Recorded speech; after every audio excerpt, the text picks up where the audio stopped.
Julia Phillips from EmiratesWomen.com, and I'm here today in the little slice of retail heaven that is Bloomingdale's Dubai to celebrate their 5th birthday. They were the first ones to open outside the US, fashion fact, and they've been getting fashionistas excited ever since. I'm going to talk you through the top 5 trends that they bought for Spring/Summer 15 and how to wear them. Thank you.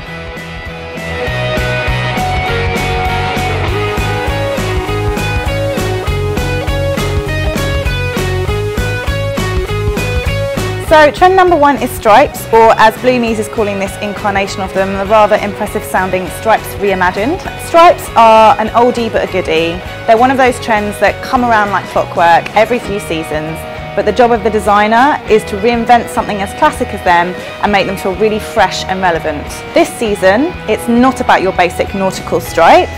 It's about something more bold, maybe slightly uneven. It might be a chevron, it might be an unexpected colour palette, like this Stella McCartney dress. I've doubled up my stripe with this little Philip Lim bag. You can absolutely clash stripes, but I would suggest that you stick to a maximum of 2 contrast ones per outfit, anchoring your look with a block colour like I've done with these Gianvito Rossi shoes. The aim of the game, not looking bananas.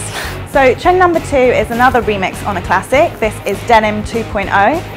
Everyone from Stella McCartney to Gucci this season has tried creating something completely new with the blue stuff. There was even denim knee-high boots on the catwalk at Louis Vuitton, and Karl Lagerfeld at Fendi put denim on their catwalk for the first time ever. Step away from your skinny jeans though. This trend is far more either about complete innovation or 70s shapes like a skinny flare or a jumpsuit, which brings me neatly around to this Sass & Bide number. Now, I always think chambray tones look really great with a pop of tomato red, so I've put it with a pair of Gianvito Rossi shoes. And I've also added this green Stella McCartney bag that's got a really lovely retro vibe about it, which is so important for this season. So, top to toe denim, big thumbs up, and I promise you won't look like Britney and Justin at the VMAs. Maybe a bit. So this is probably my favourite trend because it makes me feel like a cross between Stevie Nicks and Anita Pallenberg. Don't worry, I'm not going to sing. It's 70s bohemia, but it's got a definite rock groupie slant, and that was seen at Saint Laurent, at Gucci, and a whole host of others. There's a few really important components of this trend. Firstly, a long, floaty, maybe slightly diaphanous silhouette, as displayed in this Parker dress.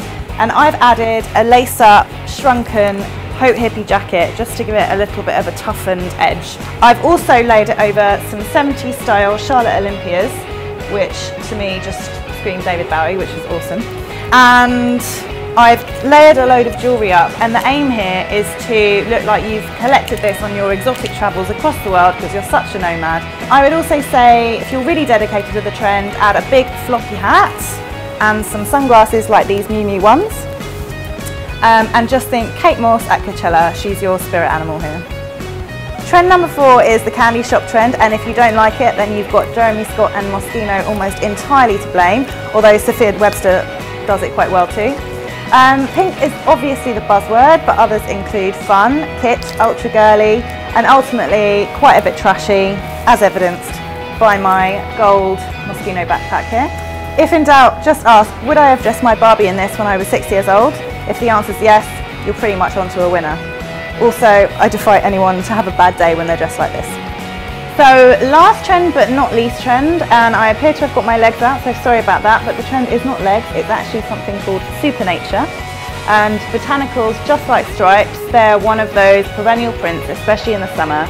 But luckily, we've got the likes of Peter Pilotto and Mary Catrantzu to completely re-energise them, paint them in super bright shades, and basically turn them into something that your granny would definitely not approve of.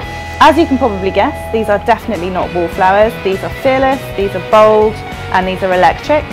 The best way to exaggerate the trend is to clash rather violently, and to perhaps choose pieces with a little bit of structure, like the peplum on this Mary Catrantzu top, to show that you really mean business.